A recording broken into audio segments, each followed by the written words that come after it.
Hey gamers, this is the disembodied pair of eyes you see running around when you eat a ghost in Pac-Man, Jason. And I'm the one crab pot from Stardew Valley that keeps catching trash, Patrick.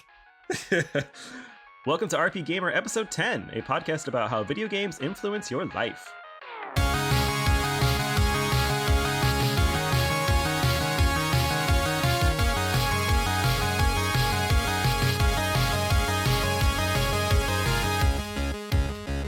When you say how video games impact your life, we're talking about how games make you more violent and want to hurt people, right?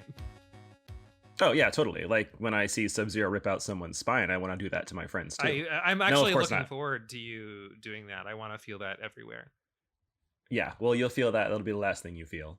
No, of course not. We're not talking about that. That's the negative side of video games and the media. But I wanted to kind of discuss more so the positives that you get from games outside of actually just enjoyment of playing games, escapism, the things that really affect you in the real world. It's kind of funny when you think about how video games, people theorize that they can make you more violent. And in some capacity, I mean, sure, maybe it's possible. I'm sure there's something psychological there. But I think it's really when you hone in on those like super specific examples that people can really draw that correlation, and I don't even know how accurate it is. I remember in the 90s how they blamed Resident Evil 2 for the Columbine shooting, and I'm just kind of like, do we think there might have been something slightly more impactful that drove people to do terrible things and it not just a video game? Yeah, I'm sure there's lots of media that you can point to that will do that, and I think the biggest draw people say for those negative comparisons is the interaction that you do from games as opposed to the non-interaction from movies and other forms of media. And it just kind of sucks that games have that bad rap, or at least they did. I still think they kind of do for the uneducated on what games really are. And it kind of leads to a negative connotation with games, gamers, and anything to do with the game outside of the actual game world. It kind of reminds me of what we talked about in episode 6, our coming out as a gamer episode, and how if you get labeled as a gamer, there's a certain stigma that comes with it. So have you ever been made to feel lesser because of the games that you like, or because of the fact you like games? I wouldn't say I ever felt super lesser, but I always felt outside. I think I felt like my friend group was never really into the things that I was into fully. Like we would swim on our swim team and we would play video games together, but I would always want to play more RPGs or just talk about Legend of Zelda more. And none of my friends ever really wanted to do that. So it did kind of make me feel a little bit abandoned because there was things that I couldn't actually like foster or feel good about myself because I couldn't share it with someone else. And the only real exception to that was Pokemon when that came out when I was in elementary school, super young.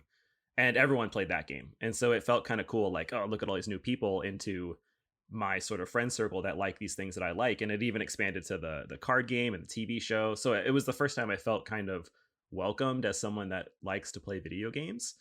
Being labeled as a quote gamer always sort of made me feel a little bit lesser, and it had this negative feeling like you were part of this nerdy loser group and it was only fat dudes and it was these people that had no real life. And I did kind of get the feeling that that's where I was going, and that's like the path I should have went down because of just liking to play Super Mario.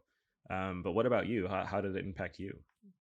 Yeah, it was just very relatable, and I still struggle with this. So I remember one of the reasons like I wasn't popular in high school, aside from being gay or people theorizing that I was gay, was that I was also a nerd or a gamer. And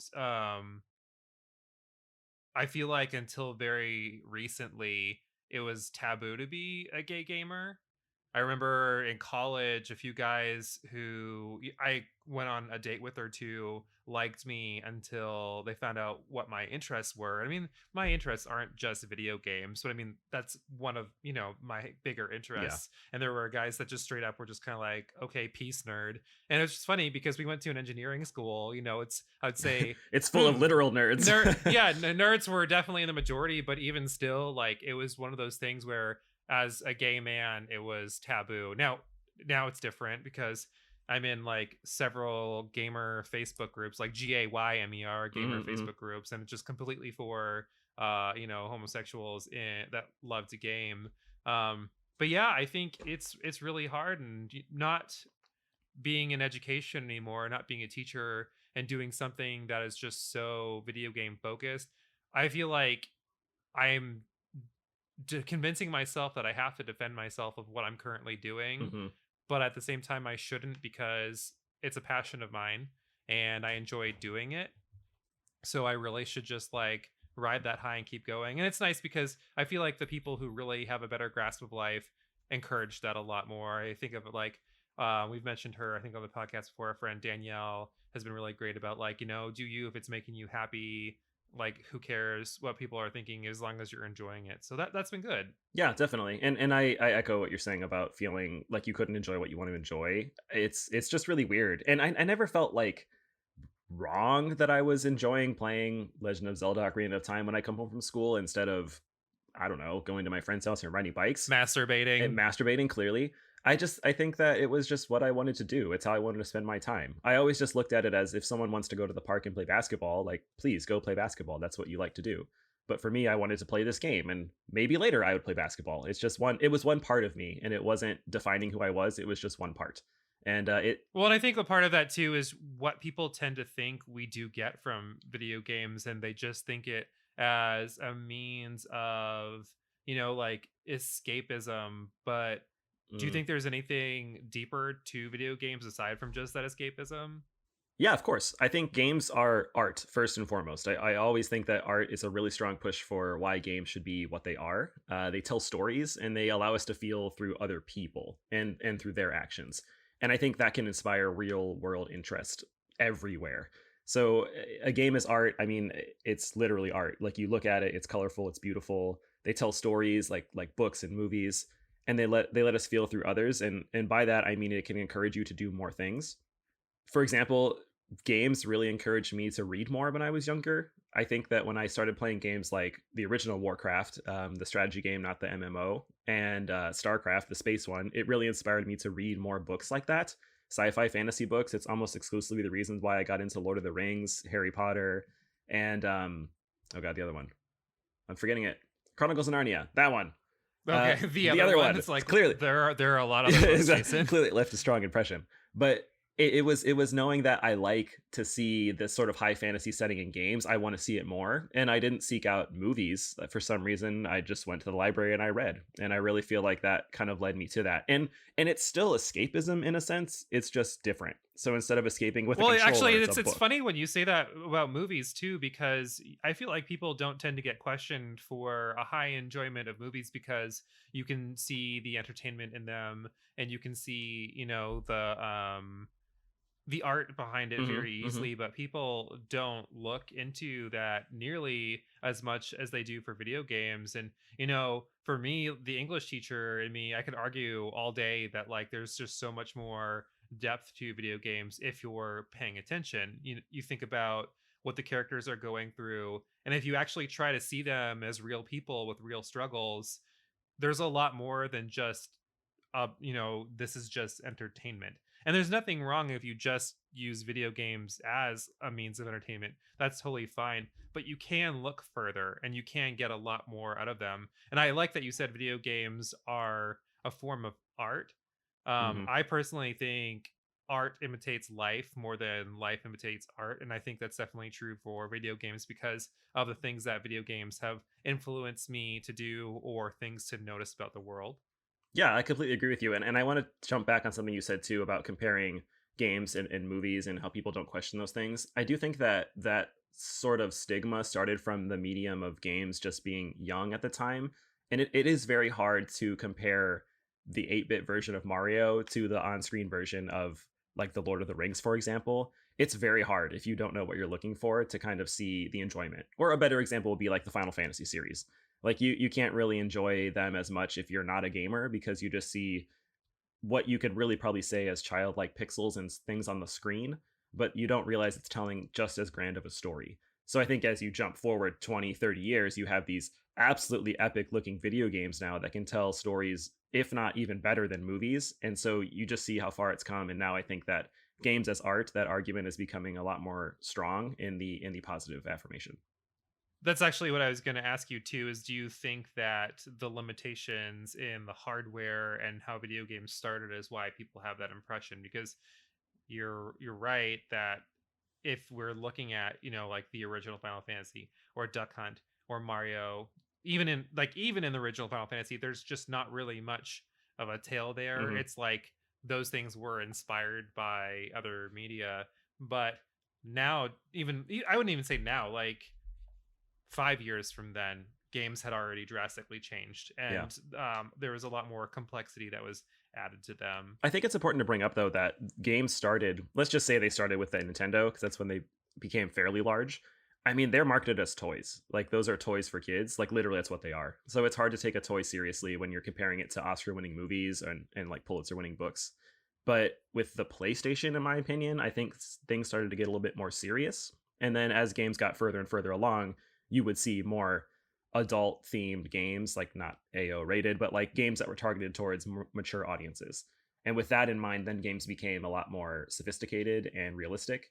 And then you enter the real, like, you enter the stratosphere of where we are right now, where you have all these forms of entertainment, books, movies, games, music, and they're all on like the same level playing field. They all do their thing specifically the way they do it, and people consume them as they want to because we have a choice, and that's what you do.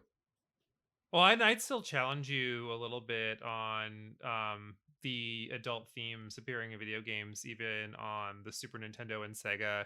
And we've talked about like games giving you the feels. And I brought up Fantasy Star 4 and a character passing in that game. I think we were seeing that, very early still, even earlier than the PlayStation. Um, but I feel like when things got more 3D, when they looked more sophisticated, is when people acknowledged it a little bit more. But we were still seeing those trends in the Super Nintendo Oh, I agree with you. I and guess to Sega. clarify, I think that the general population, the masses, just don't get it. Maybe it's for lack of education in the medium, or it's just for ignorance in actually what games are. But I think if you look at something that looks mundane or basic, i.e., Super Nintendo graphics, if you will, you're just going to think it's lesser than what Oh, you whoa, know. whoa, whoa, whoa, whoa, whoa, whoa, whoa, whoa, whoa, whoa, whoa, whoa, whoa. Did you just say that the Super Nintendo graphics are mundane and basic? I, yes. From. Get off my All right, see you later. podcast. Bye. And that's it. That's the season finale and possibly series finale of RPGaymer. To clarify, I think what I'm getting at is when someone will see graphics like, let's say, even a good one like Chrono Trigger. I mean, you and I appreciate that for what it is. It's an amazing piece of art, and it looks great on the hardware it's on. But comparing it next to the Mona Lisa, like it's not quite the same because people quotation the general population don't appreciate what the evolution of games are just yet, but they can see the hundreds and thousands of years of paintings and like what that means. And I think with that in mind, people feel differently about games than they would other media. Okay, we'll see. We'll see. I mean, Okay, I'm still so fired, but just that's I gotta clarify. yeah, okay, you got your point to stand on your little soapbox, but Mhm. it's over. What are some of these lessons or real life themes that you're seeing in video games? Like what are some of the things that you're like, this is life? Like I can see what life is in this game right here. Yeah, that's a good one. I think when I was younger and I was playing Nintendo, Super Nintendo, I don't think I was looking for those things in games, so I probably didn't see them in like. Admittedly, I didn't play Final Fantasy 4 and 6 on the SNES, but like I didn't see them in games like that. I don't think it was until really the N64 that I started to pick up on those sort of themes. And the biggest one I can think of first is dealing with general loss and like sadness in Legend of Zelda Majora's Mask. And from the very beginning of that game, you see sadness and you see a downtrodden Link going through the forest on his horse. You see the Deku Butler and his missing son. I mean, the theme of the entire game is centered around this moon that's going to destroy the world. And every time it does, Link freaking screams and goes back to start it over again because something wasn't done correctly. And it really kind of struck a chord with me because I think it was the first time I really thought this character in a game, like I feel sorry for these people in this world. And they're not real. Like the philosophy of this thing shouldn't actually work, but I still feel for them. And it's kind of going back to the video I did on morals and ethics in games. It starts to make you feel something for a character that's not even real. And for me, that was one of the first times where I felt like, man, this is how someone deals with losing their son. This is how someone deals with not being able to see their wife again. This is how someone might deal with death. And yeah, they don't directly relate to me. I don't carry a sword and shoot fireballs or anything like that. But I can see when a loved one dies, or I can see when there is no hope, and that hurts. And so being able to get that from a video game was kind of shocking, and something that I don't think I'll forget. Well, yeah, I would say it hurts, but it's powerful, and I think that's when these games are successfully letting you know that there's more to them than just base enjoyment. I think there's a lot about identity too. Whether you're a closeted queer individual or you're like you're straight cis person, there's a lot to pick out from video games, and about finding your true path. Yeah. So things that's really stand out to me, especially the mid Final Fantasies, so 4 through 9, we're seeing characters go through the throes of identity, and I think it makes them better games. So if we think about characters like Vivi and Steiner Hmm. and Terra and Celeste, and so many more, like not even just those characters, they're written for their thematic arc versus them just being cool, which is something I think we see Yeah. later Yeah. on in a lot of RPGs where like this character was just made to be cool, not because they're interesting. You mean Yeah, like so Orin from Final Fantasy X? right, like Orin is really just cool, and there is depth to Hmm. him. Like we don't really get that depth until much later on, until we know what's going on with the whole Final Fantasy X spoilers, like the dream and whatnot, and where Titus comes from. Yeah. But the other characters, we got to see their journey, like throughout, and that is really really like why this person was made. I think villains too, we tend to see them being made for coolness, but the ones that are more successful are the ones who, again, it's a thematic thing. Right. I don't really think the villains that just pop out of nowhere and you don't see as being that enjoyable. I think of yeah, I think Kuja is a really great villain because his journey basically parallels Yeah. Zidane. Yeah. It's completely like, who am I when I find out what I am, when I find out like how I was just basically a failure and I was cast aside, I go nuts and I just basically lose my identity. I also think of games like Persona 4 and Kanji. Mm. That's very blatant identity. I think I wouldn't say that's forced, but I think it's just made very clear what they're trying to get across. And my upcoming video about paralleling coming out to what you can see in video game characters, I elaborate that on a lot more, but we get to see, how people cope with things too. Yeah. It's not just like the journey, it's how they also got through and the acceptance that goes behind it. And I like these are real themes that if you really pay attention to what's going on, like Kanji really influenced me. When I saw that, I wanted to know more about who I wanted to be, as a gay male. Like I really wanted to figure out what kind of person, why was I in denial about something still, even though I had already been out for 6 years at that point. Why was it not okay to like some of the things I liked, and hide those things, like, that I probably wouldn't have watched a show like RuPaul's Drag Race then, and I love that show now Hmm. because it was almost like you had to keep a certain persona Heyo. of what type of gay male you wanted to be. So like they can really influence you if you're paying attention. Do you think that games have to be serious in nature in order for you to get anything out of them thematically? Wow, this is a wonderful unplanned segue, because my last idea for this is actually it's something that is not super serious, but it really affected me. It's the Professor Layton series, and I think that series really just taught me to never stop thinking and never stop learning. So no matter what you're doing, there's always time to like slow down and enjoy yourself. There's always time to think about a solution. There's always a way to kind of interact with what's around you, and kind of play the game, if you will, quotation marks, so that you're doing the best you can, and you're always learning from your situations. It's a very kind of fun series. If you don't know it, they're essentially just brain puzzles and teasers, but they kind of get you thinking a lot. And I always felt good after playing those games. Like I feel morally happy, and I feel like my spirit is high, and it always felt really nice. And I think getting that from a game and knowing that like all I did was just take some digital sheep across a random river like for example, but it makes you feel good, and it kind of makes me realize like games as a whole can make me feel like a better person in my real life. It can make me feel engaged, energetic, and inspired. And I think that's wonderful. And I hope that no matter what games you are playing, that when you play them and you put the controller down or the phone down, that you feel better about yourself and you feel like you can take on the world, and you feel empowered. If I think about games that aren't very serious, I think of Borderlands, especially Borderlands 3, where you have characters like Tiny Tina, who is one of the funniest gaming characters ever. She's completely obscene.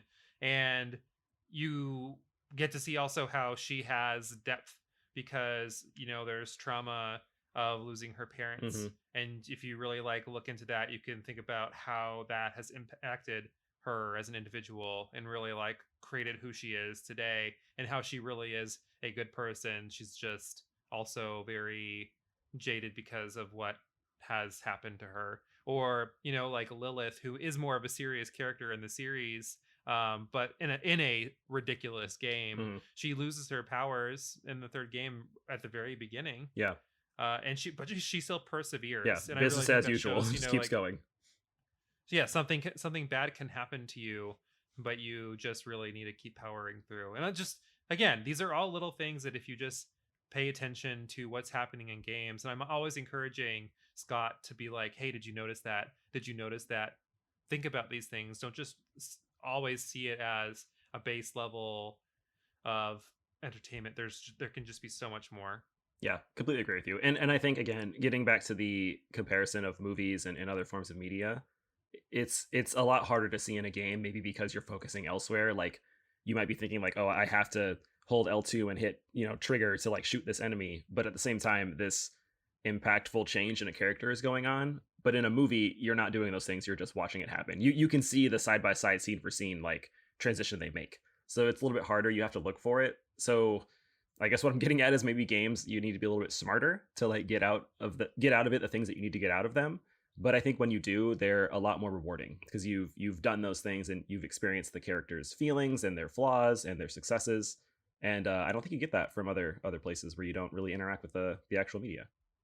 Yeah, I feel like you get to know video game characters a lot more intimately than you do movie characters, and maybe characters in book, because I feel like you get to see a broader spectrum. A lot of RPGs tend to be very long games, Hmm. so you just get to see the dialogue, you get to see the interactions. If you make them do something that is uncharacteristic for them, if it's not like a sandbox game, they don't always like your choice on something. So you really get to see how that impacts them as well.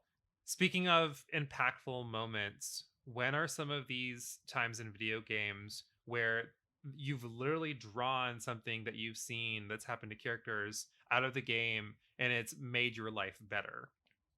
Maybe emotionally is kind of what I'm thinking there. Oh, I see, I see. Um, hmm. Well, the first thing I think of is not an emotional reaction to it, but Because you're yeah, emotionless. exactly, exactly. But the first thing I really think of is World of Warcraft, and playing that game. uh I know it's an odd one, but playing it in late high school and then jumping into college, it just really got me down with timing and like resources and like what you need to get the job done. Specifically, like knowing that in order to do this raid at this time, I need to like get these resources for this specific quest to get my materials to go into the raid. Really translated into like, okay, tomorrow's my first day of math class. I got to make sure I have all these things ready. I need to make sure that I am like prepared and my timing is good because my next class is Japanese. And so it just, I don't know. I just always felt like that transition was very similar. And it's probably because I was playing the game at the same time I was going to college, but they kind of overlapped. And I felt like, I don't know, in the real world, I'm completing a quest, if you will, and just making sure I get things done correctly. But it kind of gave me the dedication and like timing I needed to make sure that I was staying on top of my actual work. So it gave me a sort of strong work ethic, knowing like this is what my, I don't know, quest giver, if you will, my teacher needs me to get done. and I'll make sure I complete it like accordingly. So that is like Meanwhile, 99% of the rest of the population playing World of Warcraft was falling behind on their stuff because of World of Warcraft. exactly. I was gonna say this is like the most cliche, like ridiculous answer, but it's No, I actually think it fits though, because I even now today, if I really want to get something done, I'll set my goals in a way of like a video game style progression in order to help me get through, and like I kind of make mental notes of experience points, or mhm. when I like feel like I've really accomplished a skill, I'll make that whole like maybe in some capacity I just leveled up, and Yeah. it because I'm putting it on terms that I'm just always surrounded by, it makes me feel better about it because I can almost track my personal success a little bit better Mhm. because I'm like ranking up in something as opposed to just obscurely trying to say like I feel better because of this. It's like, oh yeah, no, I leveled up. Like I've been baking for so long, or I've been trying to work on this Olympic movement at the gym, Yeah. and I'm doing it so much better now. So I'm like level 2 or level 3 at You this. need And I just some disembodied omnipresent voice to say my skill level increased, and then you'll know you did a yeah, good job. I really just need something to like a fluorescent light to pop up over my head that says level up. Lovely. Something else that you're reminding me of right now, and I really honestly forgot about it till this moment, but I always kind of assume that life is a game in a sense. And when I'm at work or when I was at school, I would always think that I am like trying to quote play the game in the game of life. So I can use some examples at my work here in California. There would be times where people would do things like other people on my team or whatever, and I'm like, why the f would you do that? Like, what are you doing? But it's just changing the game for me. So like now it's a little bit harder, and like I need to maybe interact with my patients or interact with the people that are shopping a little bit differently.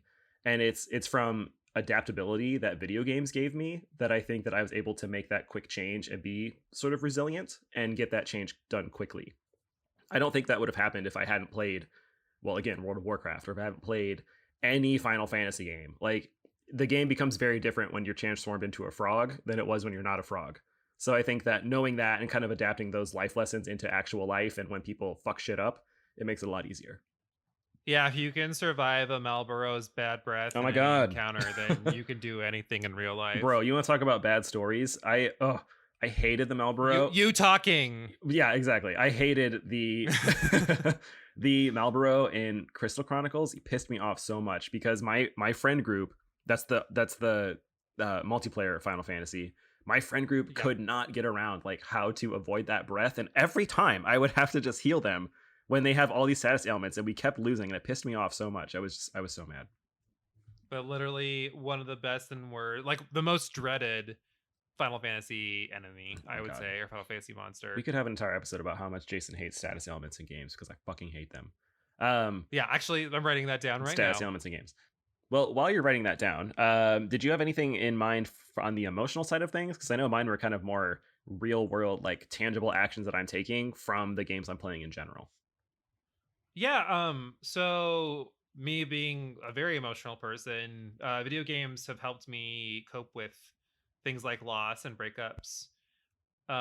So I have a pretty bad abandonment issue that can be really crippling sometimes. And Final Fantasy 4 and Edge's parents, they die, and like that really brought out the forefront Hmm. of that abandonment issue. So when I played that game, I played it like very young, and I remember having a very heavy reaction to it. And actually my brother, actually he was the one who was playing it and I was there with him. And we couldn't comprehend why, because it was something sad. It just kids cry. Yeah. But when I played it later on, when it re-released on the Every console imaginable. yeah, pretty much. I mean, like it's just as bad as Skyrim, guys. But at one point when it really released, I think it was the DS version. Mhm. As like an adult, I had a very similar reaction. So I actually went to counseling about it, and that was something that really helped me like get through some of that abandonment issue. Like it helped bring to the forefront. Like I noticed that I have a big reaction to things like this and loss. This is something that I need to work on. Okay, I think I'm done talking about heavy stuff, especially emotional stuff, because I know if we keep going about anything, I'm probably going to start crying. Put the So weights let's down. talk. Yeah, seriously. Let's talk about the other ways that games have influenced us in more tangible ways, like hobbies and really positive things. So I already know some of the answers for this because I might roast you if you don't say them. Ooh, But in what ways have games ever like influenced you to try something new? you don't know me. I know you. Yeah, okay. Well, this first one is really easy. This is the easiest one for me is playing tennis. So I tell this story to people all the time. I only started playing tennis in real life because I really liked playing Mario Tennis on the N64. That is the reason. So I really wish that like But that's so awesome. I know it's Like, awesome. that's just Yeah, so yeah. cool that it made you want to do I something. really wish that like I would have become like this great tennis player because I would have loved to have been interviewed winning some championship, being like, "How did you ever get into tennis?" And I'd be like, "Well, I played Mario Tennis when Mario picked up that racket, I was like, I could do it." But no, that's the reason, and it was because I played it and with my really good friend, and we played it together. And then one day we're like in the summer, I bet we could play tennis. It looks kind of fun. And honestly, at that point, we had pretty much destroyed that game. There's nothing else to do in it. So we were like, the next logical thing was to play actual tennis. We grabbed some of our dad's old rackets, which we thoroughly broke because they're old wooden ones, and we went to the park and we played. And then a couple weeks later, we're playing on like a whatchamacallit? Oh, what is it called? Tennis court. No, not a tennis court. we're playing on a not a team, but like sort of a development team to get better. And then years later, we're on like the high school teams, like a rec league, like a rec league, exactly. And we're just playing and enjoying it. And we're nerds. We don't play sports. What is this thing I'm talking about? And yeah, it was great. And I can't believe that that's where it started. And it was so fun. So I loved that aspect of just games giving me that thing. I was really hoping that you were going to talk about how like this whole nostalgic feeling of you playing some form of skating game in college and then picking up oh god, skateboarding for like 2 months. Yeah, for literally man. literally for 2 months. It was the funniest thing where you would just be outside the door of our dorm, just failing. failing. I think that wow, way to watch me, creeper. I think that I mean, my window was right there and I could hear you. So yeah, no one else. It was in the summer. No one's there. I think for the skateboard one, it was two things. Well, I mean, I grew up loving Tony Hawk series. That was great. Tony Hawk's Pro Skater was amazing. But more so at college, a lot of people were on skateboards. And two of my good friends that were at Purdue also rode skateboards. And so I was thinking like this would be a great and viable way to get places. And also I think it looks pretty cool, but it's pretty hard. So it takes some dedication and I just didn't give it enough time. But I did enjoy it for the time I did it. I also recall you taking an interest in making games, if you remember that. Making games? So yeah, so you had RPG Maker, and you you made a zombie college game, and I was like, this is the fucking coolest thing I have ever seen. And you had that like Shake It song as the map music. Yeah, I did. Oh yeah, that's funny. And I was like, oh, you need to make this. I want to play this so that's badly. Funny. I never really fleshed that one out that much. But you know what? It's funny because I actually started that. Well, I started that in college, but I used RPG Maker earlier because it was just a fun thing to do in high school. But I did specifically use it in college, the RPG Maker program, to actually tell an English project that was a multimedia project about whatever topic you wanted. And I actually chose violence in video games and the media. And also I specifically referenced Columbine because of all the reasons that we talked about earlier and Columbine's tragedy. But I did an RPG Maker quick thing where you were a student in this town, and you were somehow accused of your game playing like being derogatory towards the town's representation of like peace. And so what you did was you had to go around in the actual video game and like find other examples in media of violence that equated to the same amount of violence in games. So at the time, I think like Spider-Man 3 was a new movie. So I remember you had to go and collect a Spider-Man 3 movie poster. So bad. And it's so bad. I know, right? But you had to point out like, Spider-Man is literally fighting Venom and dropping like bricks from buildings onto the street. Like this is dangerous. And I would also reference like music. Like these people are literally talking about murdering families. Like in these songs, Rage Against the Machine is talking about destroying some governments. Like these are things that you don't think about like as a consumer because you respect the media. But when the same thing happens in a game, why is it villainized? So that was what my art project was, or my English project was, and it kind of led to being like, yeah, I should make more stuff. This is kind of fun. And also, I think Left 4 Dead came out at the same year, so I was like zombie focused. So I Left did 4 do that. Dead. Left 4 Dead. But what about you? I talked enough about me. What are some things that you've got? So I actually, as a kid, used to do a lot of sports. I played soccer and basketball and baseball, and I bowled. I know that's actually something that we had in common. Yeah, Is I we bowled for both like 10 bowled. years. It was great. But when my parents went through their divorce, I was kind of like in shock, and the whole sexuality thing started to kick in too. So I actually stopped doing everything. Like I slowly lost interest in everything. Aside from video games, but post college, that was, me, I was a social butterfly in college, so I just didn't really have time No, for what are you talking about? any Complete hobby. lies. I mean, never. I was never in my You room never unless I was did any of the. gaming. No, I'm kidding, of course.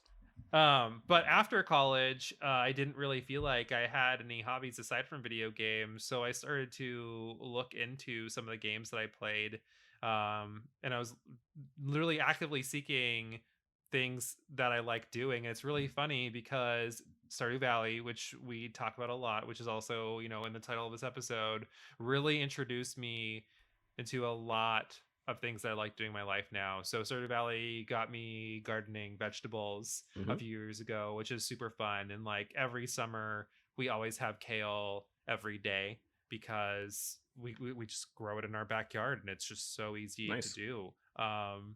And it also got me more into cooking and baking.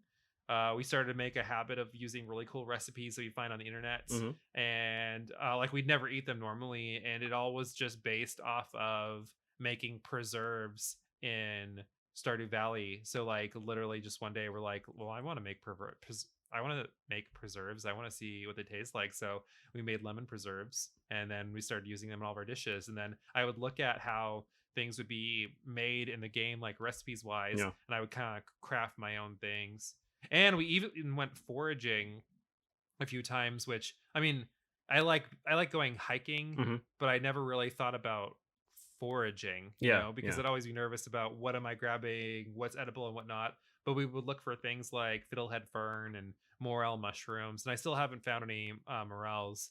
But it's just fun. It really, you can take things like that out of games if you're paying attention to some of like the side features that you like and applying it to your life because you're drawn to them for a certain reason.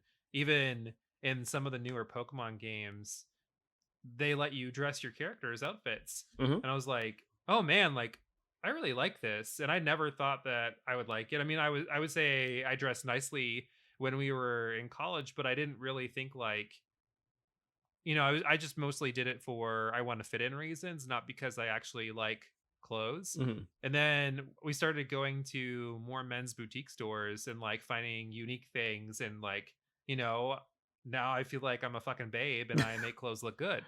Excellent. So there have been a lot of ways that games have just been like, yeah, like these are things that you like, and you may not have known that you actually would like them in real life, but now you do because you tried it. So logically, what you're telling me is the next thing you're going to take from Stardew Valley is exploring mines and slaying monsters. Probably. Yes. I'm definitely not gonna do anything with farm life because That's I too much like work.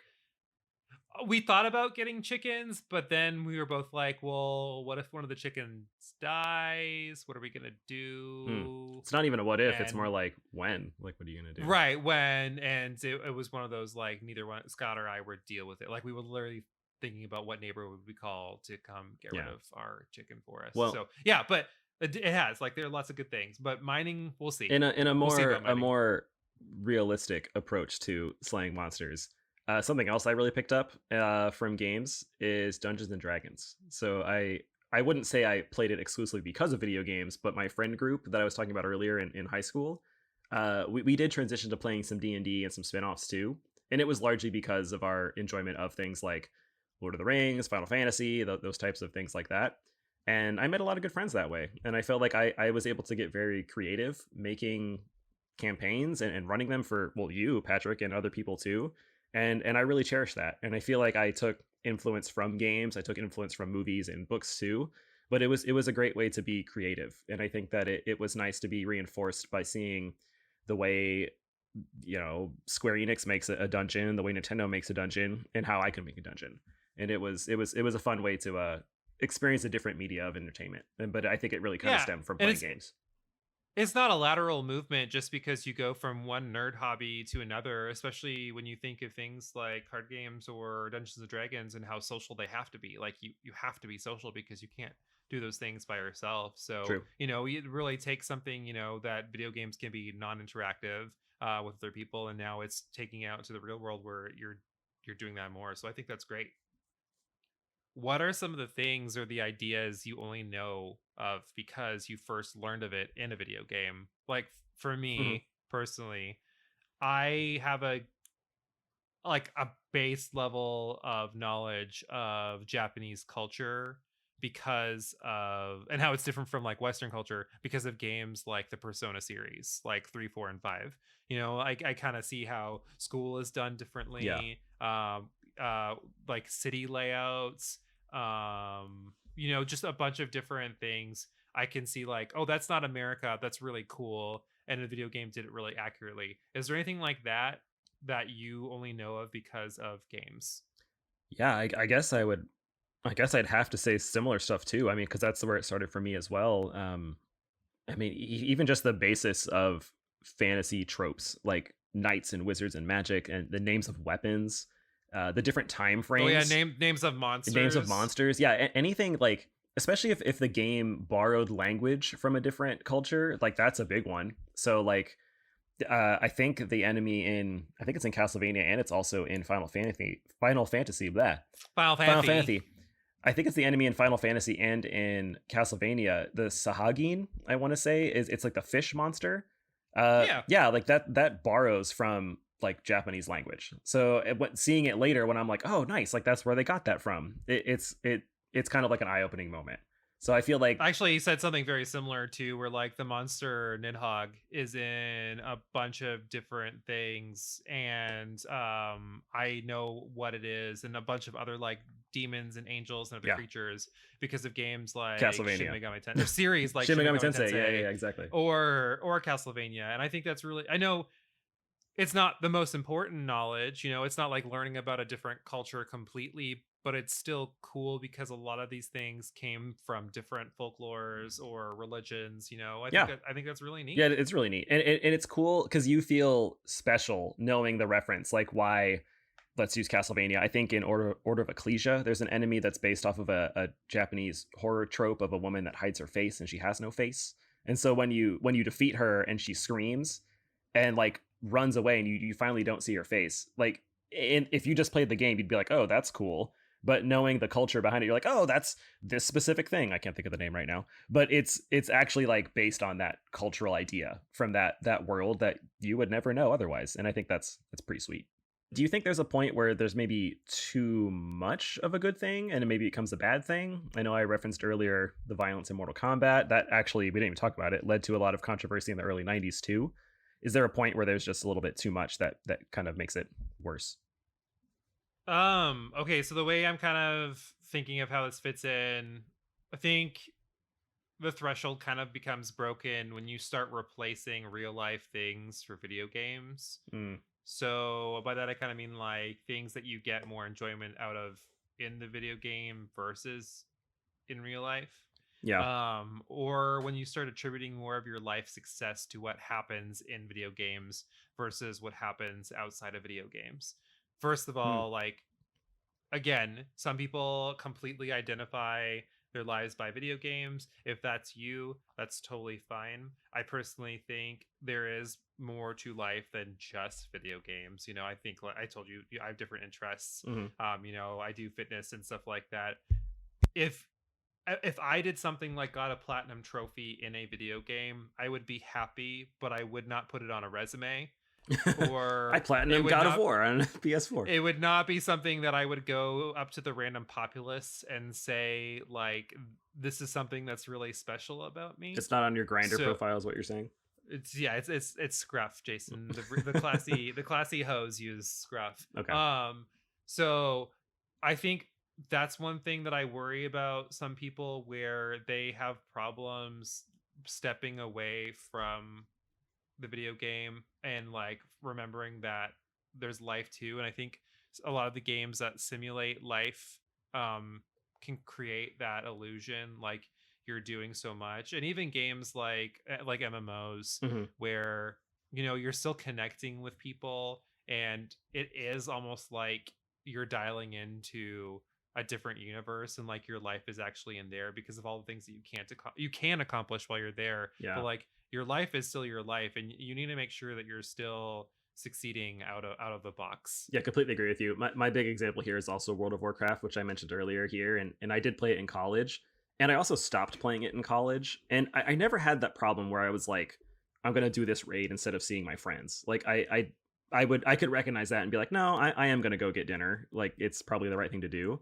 But I ended up stopping playing because two reasons. One, a couple of my friends ended up leaving the guild. But really what happened was when the responsibilities in the game world became a little bit too much. Like I couldn't meet up at a certain time because I need to go to bed to get to this exam.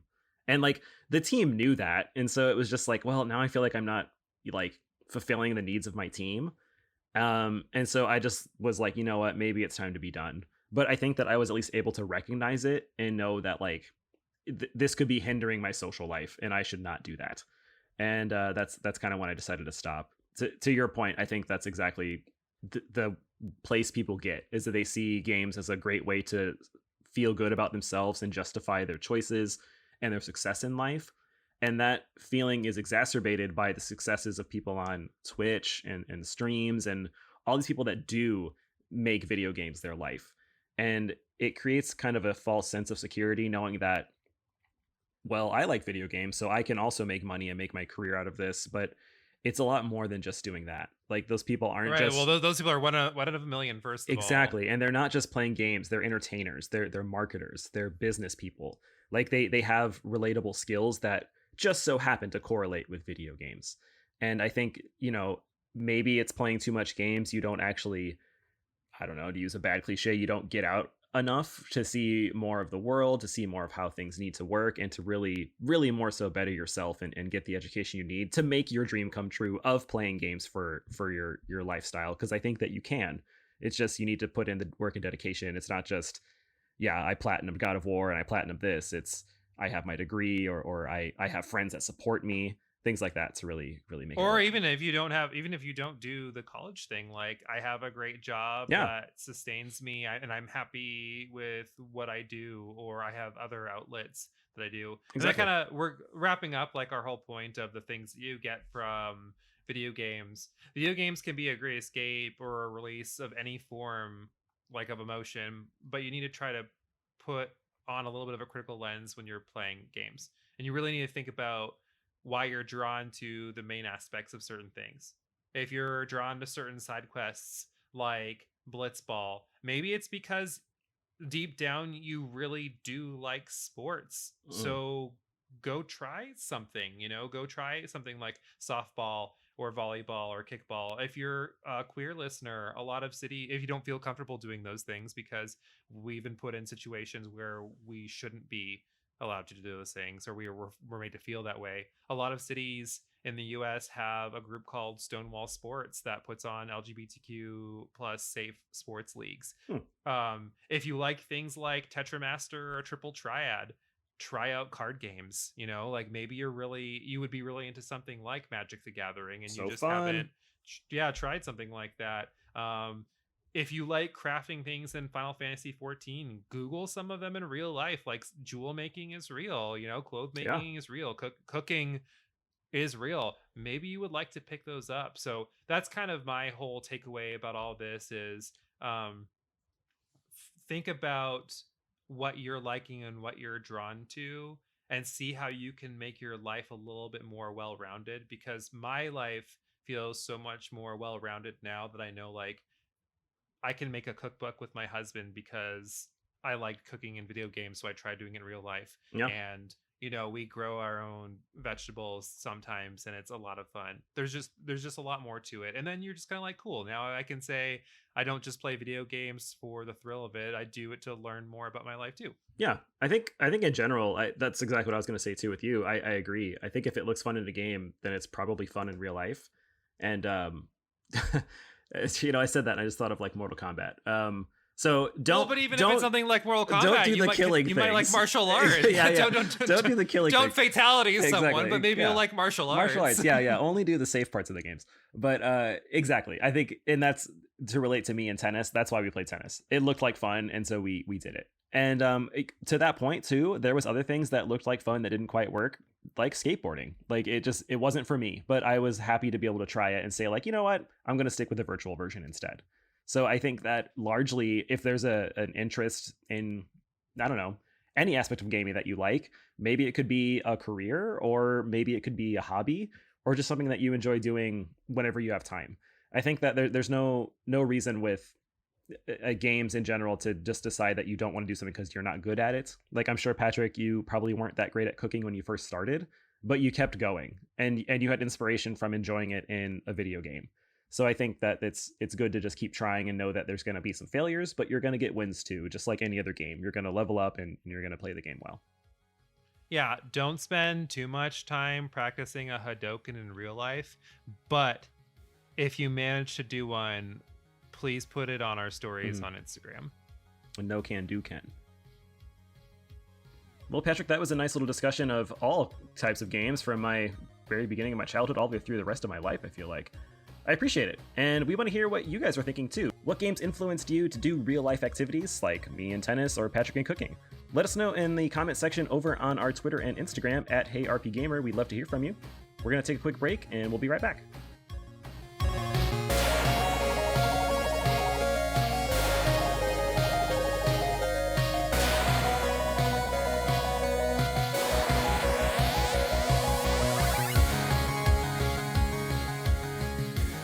All right, listeners, we are back. Jason and Patrick are here, and I want to ask Patrick a quick question. What have you been playing lately? Because we haven't actually discussed that in a good while.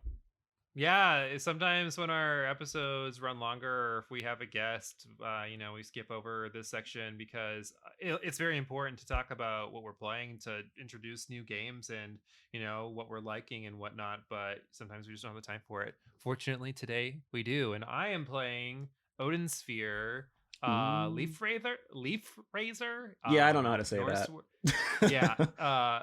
It's originally a PS2 game that somehow I missed. And I'm happy that it was on sale on PlayStation Network recently because I snatched it up and I just beat it and I loved it. Like, Nice. It was a really, really good game. Basically, it's a Norse storybook, Norse mythology, and you play as 5 different characters. You play as the Valkyrie, you play as a Norse witch, you play as like this one kind of anthropomorphic rabbit human character, and how their stories are intertwined with each other. Yeah. Which is really cool. And you see like the usual, like there's a couple dragons you might recognize from Norse mythology, and Odin's there and whatnot. The combat is very like side scrolly action, and one of the reasons why it's called Odin Sphere is because you're in like a almost circle. Yeah.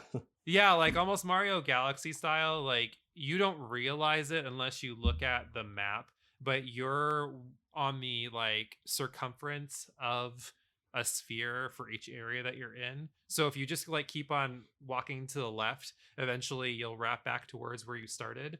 And enemies are flying in from all over the place.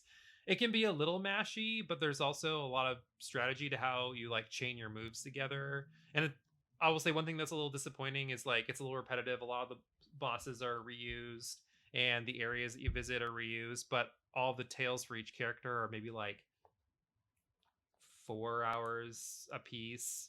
Every time I got to the point that I was like, oh, I don't know if I want to play as this character anymore, I'm kind of like done with them, the chapter, their section was about to end. So it was like great in that aspect where I never felt like I was spending too much time. I could move on, and at least their plots are different. Like, the characters will pop in and like the characters will pop in and interact with each other in some capacity, but it wasn't anything like too repetitive in terms of their story.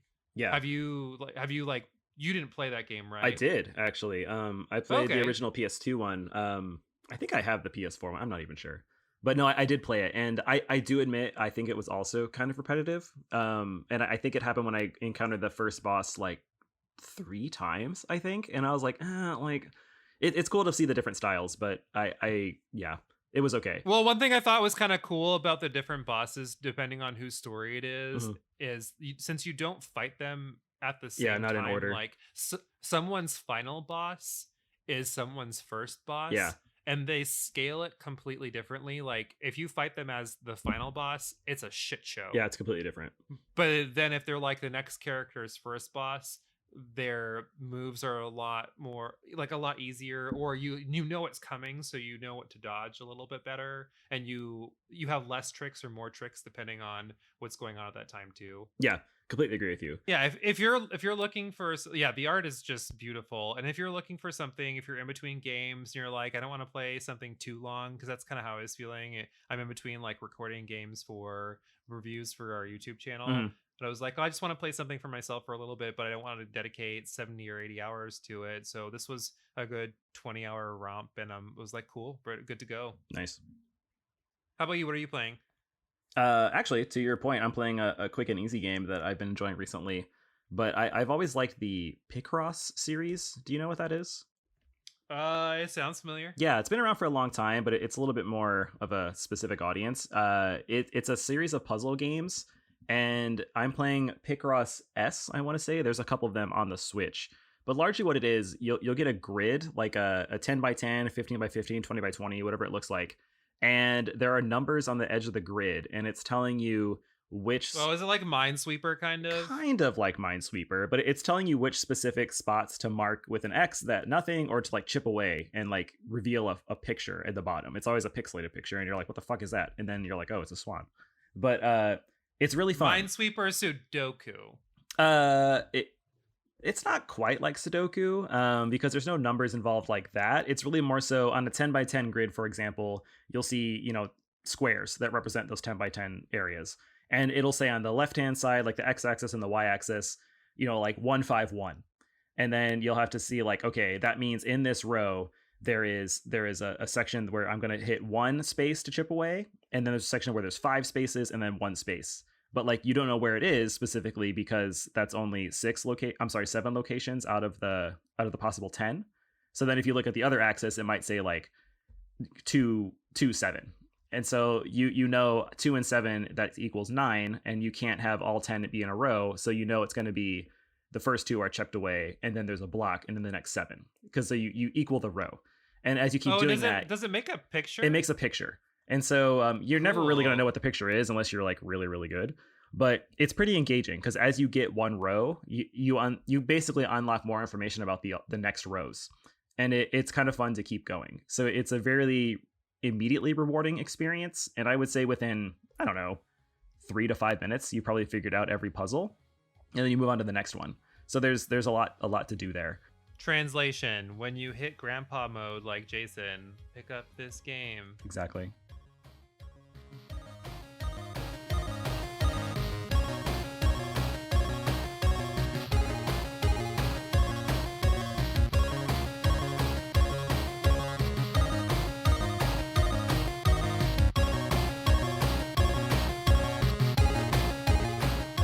Welcome back to part 2. Typically, this is where we would have our game, but since this is our final episode of season 1, we made it. We are here. We actually thought it'd be fun to, talk about. This is our last episode, so why don't we talk about some of our favorite parts from the year and just reminisce. I mean, we started this in early April, and we had our little vacations and whatnot that slowed us down, but here we are at the beginning of September wrapping up. So Jason, what were some of your favorite parts of the year? Give me one of them. Yeah, I think this is a really timely way to end the season 1 too, because we also referenced like 3 other episodes in this specific podcast. So it's kind of cool. that wasn't marketing at all. that was random. Let's start with this, Jason. What was your favorite episode? Yeah, there's too many to pick, Patrick. They're all really great. Uh, no, when I Insert generic yeah, answer. exactly. When I think of what is the one that comes to mind most, I'm terrible with numbers. I don't remember which one, but it was the one for survival horror. I think that was really fun, and I think it was because Jason, that was 2 episodes ago. okay, but we recorded it like 2 months ago, so I'm not sure. That's true. So what our listeners probably don't know is some of our episodes we didn't record in order. Yeah. So like it just kind of fucked things up for us So a lot. I think the reason why I liked it was because I felt like you and I had a really engaging conversation about it, and I think that was really fun. And I also liked the game when we were able to make our survival horror game. That was a great idea, Patrick, and it was just fun to talk it out, and I could feel like you and I were genuinely having a good time, and we were laughing and making it work. Well, that's and funny because I had a shit time. See, and Pegrio was in it, so I think that it was a good time. That's the one that comes to mind first. But what about you? Well, I was gonna say, yeah, I think it's fun, and we're definitely doing that game every time we do a deep dive into a genre. So Sure. be ready for that to come back for whatever type of genre we're going to talk about in our next season. But for me, I think it's pretty obvious that my favorite episode was the Final Fantasy episode, just because it's one of my favorite series. It's so good. I think my favorite part of that episode was when you started singing in the opening.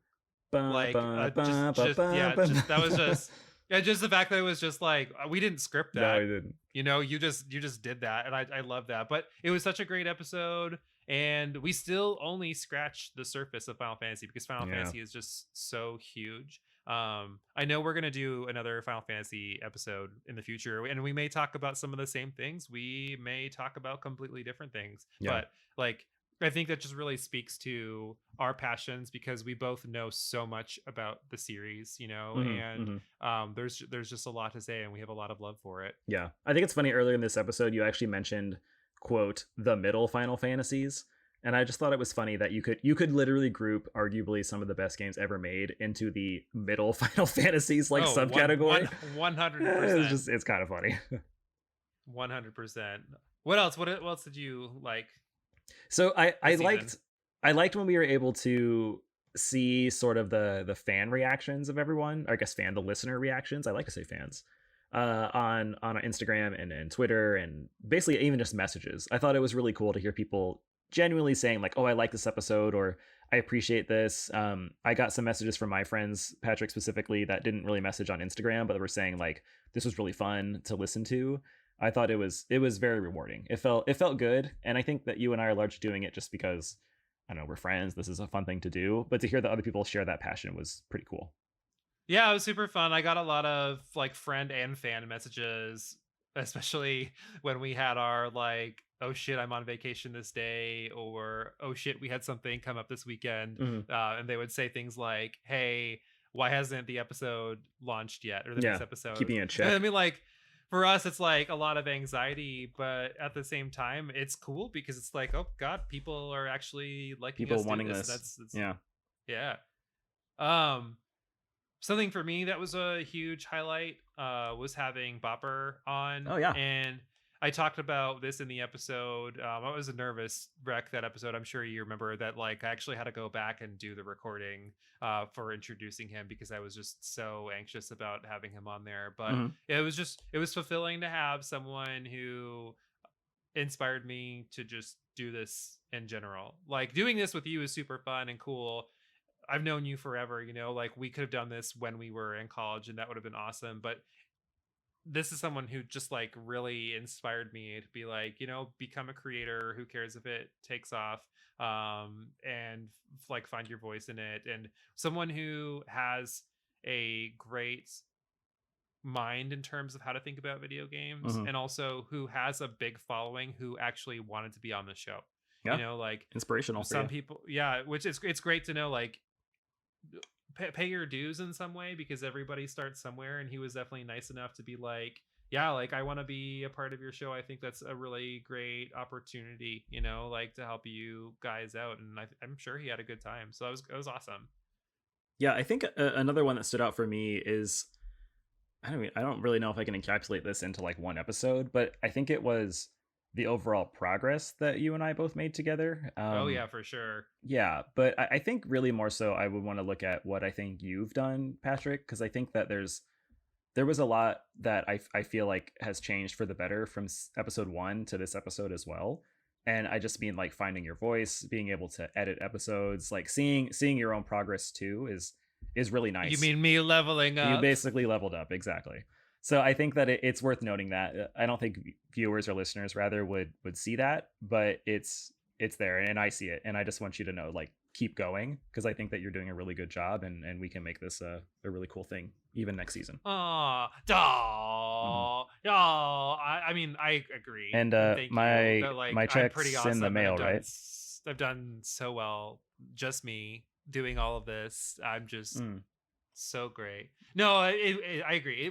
We've come so far from episode 1. You know, like, I didn't feel like we could be very fun until we got to the game, and now we're a little bit more loose in our conversations. You know, we definitely didn't feel like we could talk when the other person was talking, also because we had a little bit of a mic situation for our first episode. Yes. But you know, there's just so much growth, and I love having you on this to encourage me and like to calm me down, because I might be like the idea hoe, but I'm also anxious about a lot of things. So, you know, it's nice to have that balance too. So it has been great doing this with you, and I'm happy that we will be able to continue doing this together, because it's just so much fun.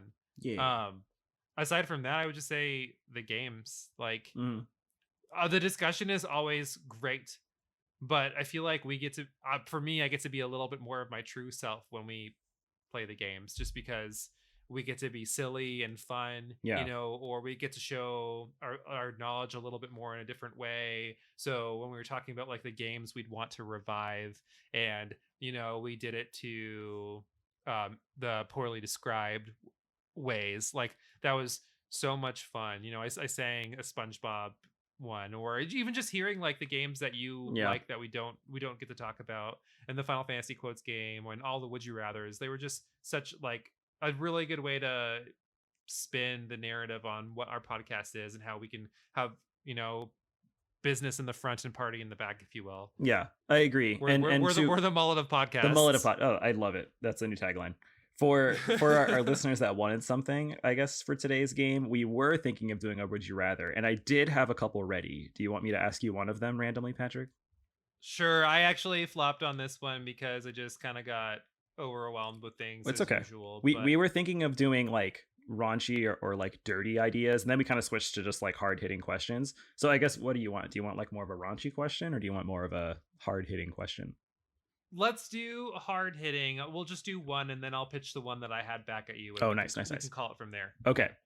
Would you rather live in a world without any Japanese RPG games, or live in a world without any survival horror games? Oh, survival horror games. Really? Why? I thought for sure you would pick Japanese RPGs. No, I mean, like, I don't play every JRPG or survival horror, but I get a lot more out of JRPGs than I do survival horrors. Oh. You know, like, just especially with the way graphics are developing, and how like they're getting a little bit more style versus substance. I definitely tend to enjoy the JRPGs a little bit more. That was too easy, so I'm going to ask the other one. Okay. Would you rather be fucked by the bear-like Snorlax or the twink-like Tyrogue? Oh, definitely. I'm so into bears. Snorlax. Also an easy answer. Oh my god. Okay, whatever. I'm so into bears, which is actually funny, because my question for you, the one that I wrote, also involves Snorlax. Oh, Jesus. Okay. Would you rather fight one Snorlax-sized Jigglypuff or 100 Jigglypuff-sized Snorlax? Oh my god. It's funny, because like, I mean, like, you got to think about how big Snorlax actually is, and then it kind of becomes frightening. God, I kind of feel like I'd probably want to fight the 100 Snorlaxes, just because. Absolutely. If you think about how Jigglypuff is in the anime, like, yeah, that's a fierce queen. It's like, fierce. She slaps the shit out of Well, everything. I'm really more so thinking of like, even like in Smash. I mean, like, Jigglypuff rolls around, and to think if she was like the size of like buildings, that would be like, what do you do? And she's also a puffball, so like I can't really damage her. So I think now you got me thinking about Snorlax Bear Daddies. oh, tell Scott to watch out. Mm.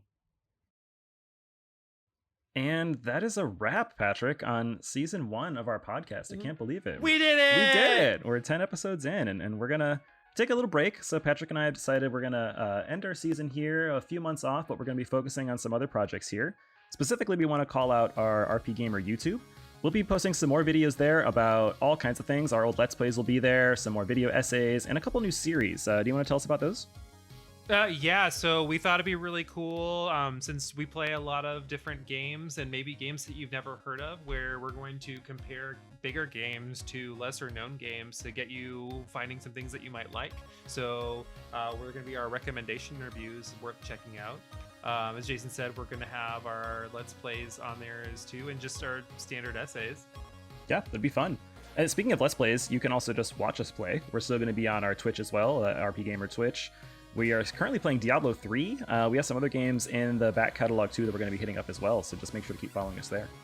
Yeah, if you follow, I'm going to be hitting up all the Resident Evils 1 through 8, so make sure you check those out. Oh my god, 8 Resident Evils. Nuts. And I think that you're also working on a Patreon, is that right? Yeah, so something to watch out for. We'll definitely keep it live on the Instagram, but we're going to be having our Patreon set up here in the next month or two. So if you want to support us, us poor starving creators in some capacity, it'd be a great way to to support us. And we're definitely going to have some swag on there as well, so be on the lookout for that. Another way, if you want to stay connected to us too, is our Discord is live. You should be able to get on there and help continue to interact with the community. If you want to know what your fellow listeners are doing, what they're gaming, what they're talking about, we have all different ways to stay connected on there. And I want to hear what you guys are thinking too. So it's a good way to reach out to us and stay connected with us in our brief hiatus. And we're not completely going away. You can still find us on our Twitter and Instagram at HeyRPGaymer. Be sure to tune in there. We are posting pretty much daily, and we'd love to hear what you say there as well. Yeah, thank you so much, guys. Seriously looking forward to season 2 and spending all the time with you. Now, go out there and get gaming.